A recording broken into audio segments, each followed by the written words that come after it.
نہیں ہے بات. مرد کا مطلب اس میں طاقت عورت سے, یہ ڈیزائرز عورت سے زیادہ, اس میں ڈیزائرز عورت سے زیادہ ہیں.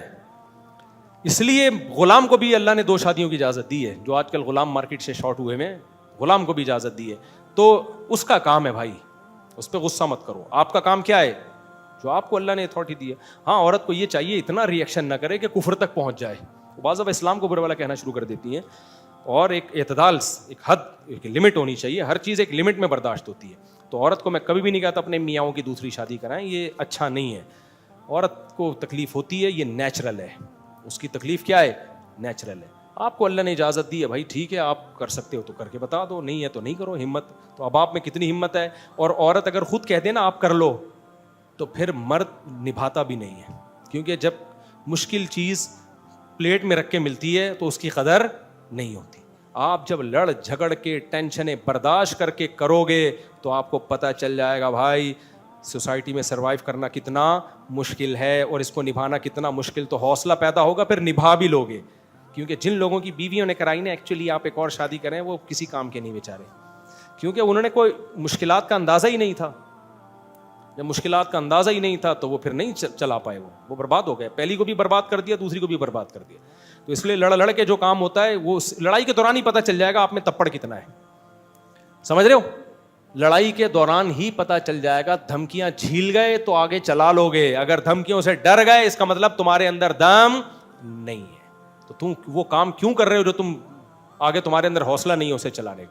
تو یہ بچوں کا کام نہیں ہے, یہ آدمیوں کا کام ہے. تو آدمیوں پہ ہی سوٹ کرتا ہے جو یہ سارے جھگڑوں کو جھیل کے برداشت کر کے چلا سکیں. کیونکہ جب 2 ہوں گی نا تو مسائل کم نہیں ہوں گے, مسائل کیا ہو جائیں گے؟ بڑھیں گے. پھر کیسے چلائے گا؟ پھر تو کہے گا بیگم اب تم نے مجھے اجازت دی تھی نا, اب تم اس سے مت جھگڑو. دوسری کو کہے گا تم پہلی والی سے مت جھگڑو, اور میں بھی تم دونوں سے نہیں جھگڑوں گا. تو مان لے گی کیا وہ؟ آپ کی کھوپڑیاں آؤٹ ہونا شروع ہوں گی. وہ کچھ اور کہہ رہی ہوگی, یہ کچھ اور کہہ رہی ہوگی. تو پھر آپ جب ادھر جاؤ گے ادھر جاؤ گے, پھر آپ پاگل ہونا شروع. تو اگر حوصلہ ہوگا تو چلا لو گے ایسی کی تیسی, حوصلہ نہیں ہوگا تو خودکشی کرو گے الٹے لٹک کے. اس لیے ہم کہتے ہیں دوسری شادی پھڈوں کے بعد ہو تو ٹھیک ہے. سسر بندوق لے کے گھوم رہا ہو کہ تو نہیں کرے گا, سالے بولے تیری ٹانگیں توڑ دیں گے ہم, بیوی بولے ایسی کی تیسی, اس کے بعد پھر بھی کر لی نا, تمہارے اندر حوصلہ ہے. سمجھ رہے ہو؟ تو یہ سارا پروسیس ضروری ہے, اس پروسیس سے گزر کے کرو تو ٹھیک ہے. اور ہم گزرے ہیں, خالی ہوائی باتیں نہیں کر رہے. ہم جب گزرے ہیں تو ہمارے جو حالت ہے وہ ابھی میں ہی کر رہا ہوں آپ کے سامنے, جو اس وقت تھی نا اس وقت تو عجیب ہی حالت تھی. ہاں حضرت بہت ایسا نہیں ہوتا کہ کی آپ نے سارے گلے مل رہے ہیں ماشاء اللہ ماشاء اللہ. اس وقت جو ہماری حالت تھی وہ موسٹ وانٹیڈ تھا, میں موسٹ وانٹیڈ. تو اس لیے ہم نے کہا بھائی اب میں بھی ایک بات بولتا تھا, بھائی میرے کو مار دو, میرے قتلے بنا دو, جلا دو میری لاش کو, میں نہیں چھوڑوں گا. جو کرنا ہے نہ دوسری کی وجہ سے پہلی کو, نہ پہلی کی وجہ سے دوسری کو. رہنا ہے اسی طرح رہو, ورنہ ایسی کی, اور دونوں کے حقوق بھی دوں گا. لوگ کیا کر رہے ہوتے ہیں, دوسری شادی کی, بیوی نے جب دھمکایا تو دوسری کے پاس جانا چھوڑ دیا, اس کی باریاں معاف کراؤ بھائی, باریاں معاف. ایسی کی تیسی بھائی, جب کی ہے تو کی ہے, جاؤ. ایک رات ادھر گزرے گی, دوسری رات ادھر گزرے گی, کسی کا باپ بھی نہیں روک سکتا. اس کا بھی وہی حق ہے جو پہلی کا ہے, اور پہلی کا بھی وہی حق ہے جو دوسری کا ہے. تو پھر یہ ہوتا ہے کہ ٹھیک ہے کر تو لی, اب آپ کو وہاں جانے کی اجازت نہیں ہے, پھر چھپ چھپ کے جا رہے ہو. بھائی باری ہے, جا رہا ہوں, باری ہے, جو کرنا ہے کر لو.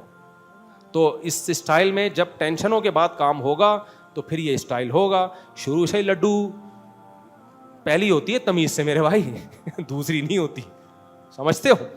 دوسری نہیں ہوتی, دوسری ایسے ہی ہوتی ہے جیسی کرنا ہے تو اسی طرح سے کرو. اور مجھ سے یہ امیدیں نہ رکھو کہ میں آپ کی بیویوں کو جا کے سمجھاؤں گا کہ کائنڈلی اپنے شوہر کی دوسری شادی کرا دیں. ایسا کچھ نہیں ہوتا. جس نے کرنا ہے خود ہی کرے. وہ بیوی کو کوئی نہیں سمجھا سکتا, اور بیوی کو چاہیے سمجھے بھی نہیں. بیوی بولے تیرے میں دم ہے تو کر لینا, صحیح ہے نا, مجھے آگے کیوں ٹارچر کر رہا ہے. یہ دم کی بات ہوتی ہے. پھر جب آپ کرو گے تو بیوی دھمکیاں دے گی, میں جا رہی ہوں, آپ منانے کی کوشش کرو, پھر بھی جا رہی ہے تو کائنڈلی پھر تشریف لے جائیں. کیا کریں, ہم تو کوشش کر رہے ہیں منانے کی. طلاقیں دینے میں جلدی نہیں کیا کرو, 1 سال رہے گی, 1.5 سال رہے گی, پھر آ جائے گی. نہیں آئے گی تو پھر جو سمجھ میں آ رہا ہے آپس میں مل بیٹھ کے کر لو. تو ایسا ہی ہوتا ہے. اسی سلسلے میں آپ بولو کہ یہ اس طرح سے ہوتا ہے کام. اور پھر وہ متنبی کا شعر پڑھ لیا کرو کہ مجھے تلوار جانتی ہے, مجھے گھوڑا جانتا ہے. اس سے حوصلہ ملے گا آپ کو. مجھے کتنا حوصلہ مل رہا ہے دیکھو یہ شعر پڑھ کے. اور یاد رکھو 2-3 شادیوں کے بعد نا سیاست کے بغیر یہ رشتے نہیں نبھائے جاتے.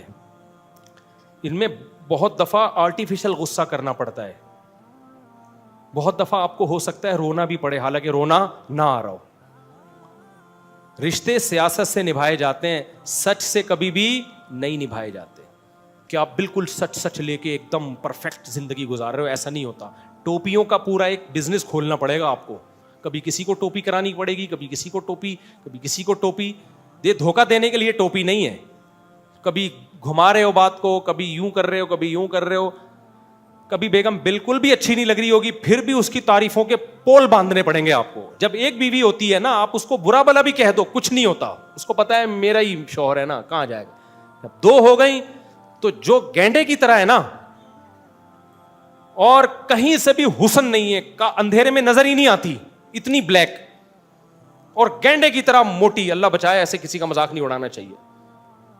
6 آدمیوں کی جگہ گھیر کے چلتی ہے اور اندھیرے میں نظر ہی نہیں آتی, دانت سے بو آتی ہے. اس کو بھی آپ کو کہنا پڑے گا تیری جیسی حسینہ دنیا میں کوئی نہیں. آپ کو خود لگے گا کہ یہ میں کیا کہہ رہا ہوں, لیکن اتنے کانفیڈنس کے ساتھ آپ کو یہ جھوٹ بولنا پڑے گا کہ وہ سمجھے واقعی سچ بول رہا ہے. لوگ عجیب پاگل قسم کے لوگ ہیں, کہتے ہیں ہم کبھی جھوٹ نہیں بولتے. میں تو جو دل میں وہی میں نے تو بول دیا اپنی وائف کو, دیکھو تم پسند نہیں تھی تو میں نے دوسری شادی کر لی ہے. ابے تو نے تو بیڑا غرق کر لیا. ایک تو اس کے اوپر سوکن لے کر آیا ہے, اوپر سے اس کے بول رہا ہے تو مجھے پسند نہیں تھی, تو نے تو ذبح کر دیا اس کو. اس کو بولو تیرے جیسی حسینہ دنیا میں پیدا ہی نہیں ہوئی ہے. تو سکون مجھے تجھ سے اتنا ملا ہے نا کہ میں چاہ رہا تھا ایسے 3 سکون, اور کچھ بھی بولو وہ آپ کا ہیڈیک ہے. لیکن اس میں یہ نہیں ہوتا کہ بالکل پاگل آدمی لوگ ہیں, مجھے آ کے بتا رہے ہوتے ہیں, میں کہتا ہوں بھائی تم نہیں کرو دوسری. مجھے آ کے بتا رہے ہوتے ہیں کہ میری بیوی مان نہیں رہی تھی نا, وہ کہہ رہی تھی کیوں کر رہے ہو آپ دوسری, کیوں کر رہے ہو آپ, وہ مان نہیں رہی تھی, تیار نہیں ہو رہی تھی. تو جب بہت زیادہ اصرار کی, میں نے اس کو بول دیا دیکھو مجھے تمہارے پسینے سے بدبو آتی ہے اس لیے میں کر رہا ہوں. میں نے کہا یار تم تے بڑا پاگل, میں میرے پاس کیا آئے ہو اب ان سے بڑا. اگر آتی بھی تھی یار, ایک بیوی ہوگی نا, اگر پسینے سے بو بھی آتی ہے آپ اس کو بول دو بو آتی ہے, وہ علاج کرا لے گی. دوسری آپ نے بول دیا اس لیے کر رہا ہوں, اس کا مطلب وہ کہہ رہی یار ایک تو میرے اوپر سوکن, دوسرا اس کے پسینے سے اب خوشبو آئے گی, ظاہر ہے. تو میرا میاں تو ہو گیا ادھر کا, میں تو اب رکھیل کی طرح رہوں گی گھر میں. آپ نے تو اس کو جیتے جی ذبح کر دیا نا. تو ایسا اتنا سچ بولنے کی ضرورت نہیں ہے. تو کھوپڑا استعمال کیا کرو یار تم, تو اس میں جھوٹ ہی چلتا ہے. اس کو بھی ٹوپی, ادھر بھی ٹوپی, ادھر بھی ٹوپی. حسینہ برابری تو سب کے ساتھ کرنی, حقوق سب کے ہیں, لیکن ایسا نہیں ہوگا کہ بھائی وہ آپ اس کو بول رہے ہو تمہارے پسینے سے تم بغلیں بڑی رہتی ہیں تمہاری, اور تمہاری ناک مجھے بہت بری لگتی ہے جیسے بیٹھتی رہتی. ابھی کیا میں بولوں یار, چھوڑو بہت ہو گیا. بعض ہے نمازوں پر کعبہ کا نقش بناتے, اس کے اوپر بیٹھنا ناپاک, کعبے پہ پاؤں نہ رکھا کرو میرے بھائی. ویسے تو جائز ہے, کعبہ کے اوپر بھی کھڑے ہونا جائز ہے. مسلمان اونٹ کا پیشاب پیتے ہیں. مذہب مخالف لوگ کہہ رہے ہیں مسلمان اونٹ کا پیشاب پیتے ہیں, گائے کا پیشاب سے پرہیز کرتے ہیں. دیکھو ہندو جو گائے کا پیشاب پیتے ہیں مقدس سمجھ کے پیتے ہیں. مسلمانوں میں اگر کوئی مسلک, اول تو جمہور اونٹ کے پیشاب کو ناپاک سمجھتے ہیں. امام ابو حنیفہ کے نزدیک اونٹ کا پیشاب کیا ہے, ناپاک ہے. وہ خود بہت بڑے محقق تھے. وہ جو حدیث ہے جس میں آتا ہے کہ نبی نے اونٹ کا پیشاب پینے کا حکم دیا, وہ علاج کے طور پر تھا, اور آپ کو وحی کے ذریعے پتہ چل گیا تھا کہ ان کی پیٹ کی بیماری کا علاج کس میں ہے, اونٹ کے پیشاب میں. تو کوئی اگر مر رہا ہو تو پھر تو گوبر کھانا بھی جائز ہے نا, اگر ڈاکٹر کہہ دے. تو مجبوری کے حکام تو الگ ہوتے ہیں, اس سے اونٹ کا پیشاب مقدس نہیں ہو گیا. اور اسی وجہ سے حناف کا یہ ہے کہ اونٹ کا پیشاب بیماری میں بھی اب پینا جائز نہیں ہے, کیونکہ وحی کے ذریعے نبی کو تو علم ہو گیا تھا کہ ان کی پیٹ کی بیماری کا علاج اونٹ کے پیشاب میں ہے, لیکن قاعدہ کلیہ تھوڑی بنا دیا تھا نبی نے. تو آج اگر ڈاکٹر کہے گا کہ بھائی اس بیماری کا علاج میڈیسن میں نہیں ہے, پیشاب میں ہی ہے, تو پھر گائے کا بھی حلال ہے, بکری کا بھی حلال ہے, اونٹ کا بھی حلال ہے. پھر تو اونٹ گائے بکری کے کوئی فرق ہی نہیں ہے. اگر ڈاکٹر کہہ دے بھائی اس کو مینگنی کھانی ہے, اس کا شفا کس میں ہے, گوبر میں ہے, تو مرتا کیا نہ کرتا, گوبر بھی کیا ہو جائے گا, جائز. مگر گوبر مقدس نہیں ہو جائے گا کہ اب آپ صبح جانے سے پہلے گوبر کا لیپ لگایا کرو یہاں پہ, یا پیشاب میں نہایا کرو, یا اس کو مقدس سمجھنا شروع کر دو کہ اس سے بلائیں ٹلتی ہیں. یہ نہیں ہوگا.